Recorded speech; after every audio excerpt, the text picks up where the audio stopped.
Hello and welcome to this video playing LMLLM. Okay. Yeah, what to do here? Something else. I want to play the pogo all the time, but I have not yet made up my mind what I do instead. Queen's Gambit is solid, but also not very exciting. Okay, here there's knight b5. I think is a threat. Is it a threat?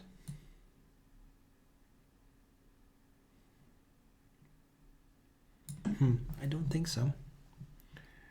Maybe I'm wrong.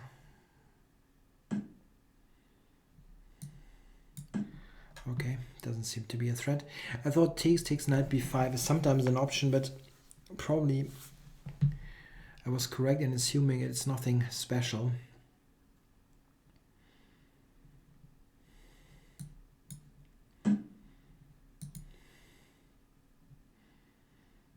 Yeah, here black should be okay. The early rook c1 in this structure is not considered to be particularly dangerous.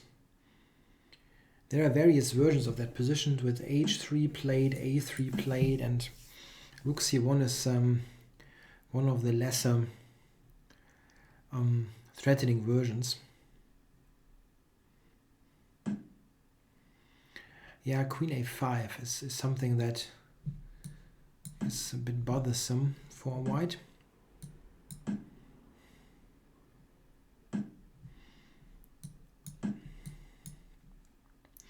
Yeah, the good news for black in this position is he has good chances to equalize. The bad news is to win a game, the white player basically has to fall asleep. Rook d8 and d4 is the key idea. Here you can normally take and play d4. D4 immediately might also be interesting. Well, he has not castled. That's okay.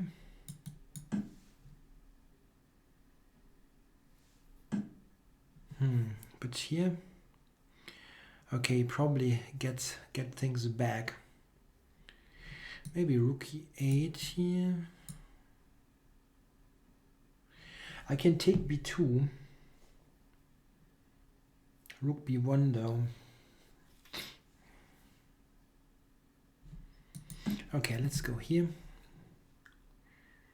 He will probably go back to b3.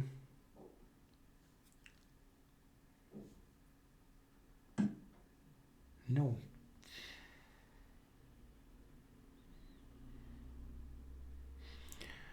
Okay, oh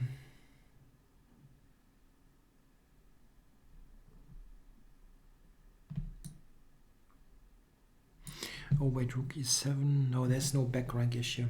I was briefly thinking there's some back rank problem, but doesn't seem to be.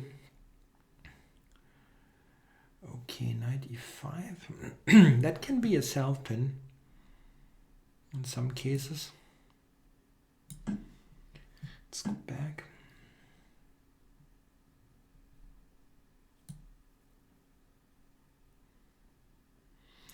He wants to go queen a7 here, right?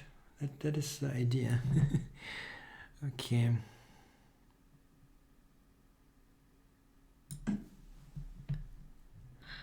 b2. Maybe I could have taken b2, but queen takes a7. the back rank.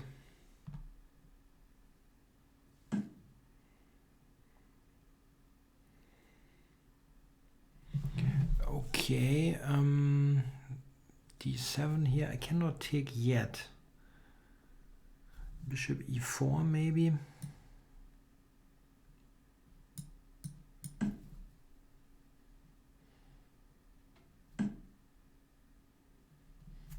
Now I can take d7, right? Is there a problem with this? Don't see any.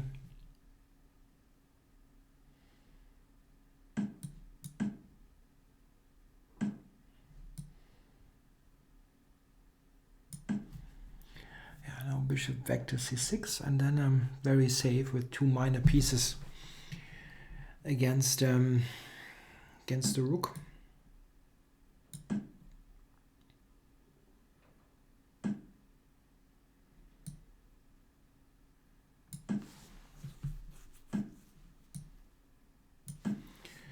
There are no back rank mate, please. And now rook e8, knight f4, this kind of thing. Trying for a mating attack. It's the best way to try. Endgames might prove to be might prove to be tricky. It's more interesting to try to attack here with the knight and bishop combination.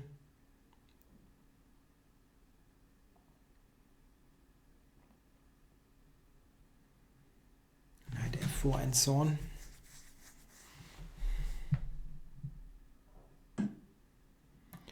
Okay, yeah, here I will take with the weakened pawn structure. I'm okay with the trade. I need to activate the rook.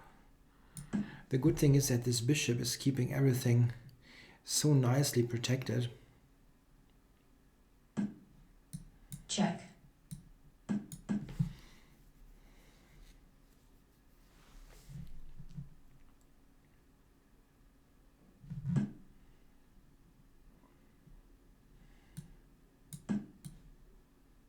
Check.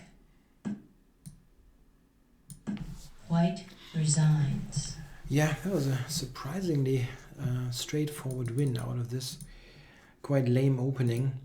Yeah, sometimes white has issues with the slight lack in development, but it should never be a real issue.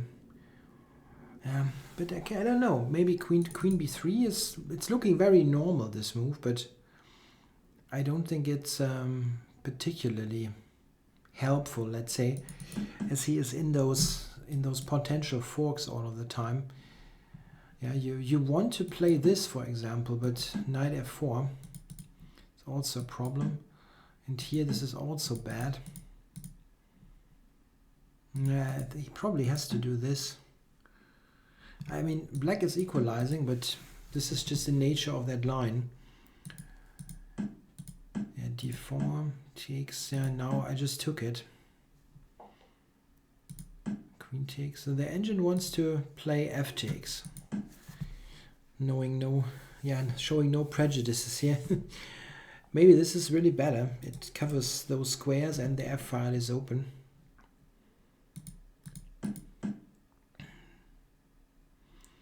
Yeah, this seems to be better, what the engine is recommending here. Funny move. Yeah. Check. Yeah, but white is not losing here. Check. It's nice for black, but not a loss. Yeah, some funny possibilities. Yeah, I didn't see that coming, but it's probably not bad. Knight d7, however, seems to be a mistake. Rook fe1 is given by the computer. It's about equal. Here I can also take b2. That would have been stronger. Yeah, just take here. I was a little bit concerned about queen a7. This was the thing. But the computer just wants to play rook a to e8 and says I'm winning. Really wonder, why am I winning him? Let's say a4, just to show, and then knight d4. Okay, that attacks here, here, and e2 possibly. Okay. Tricky. And here rook c d1 was still okay. And now white is struggling. Queen e3, however, is a bit more. This is the thing. A bit more tenacious, queen e3. Now I can take. Yeah, it's a pawn, I guess. Oops. Yeah, this is a winning position, I think. Black can also easily coordinate here. just gain space here, and at a later king g7, knight f4 would be a very strong attack. There's g4 possibly, and the pieces here are so nicely coordinated, especially the anchored bishop on c6 is very helpful. That's something that very often is underestimated, how important it is to have anchors for your pieces. The bishop on c6, for example, is protecting b7, and it forms a unit. Yeah, the whole queen side is a very harmonious unit, and the bishop is fantastically placed there. Yeah, he went here, and now I'm happy to trade because now his pawns here are weak. Without the weak pawns to the two pieces against the rook, it's not an easy technical task, but here it is rather easy, as you will win the pawns probably quite easily. Okay, thanks for watching.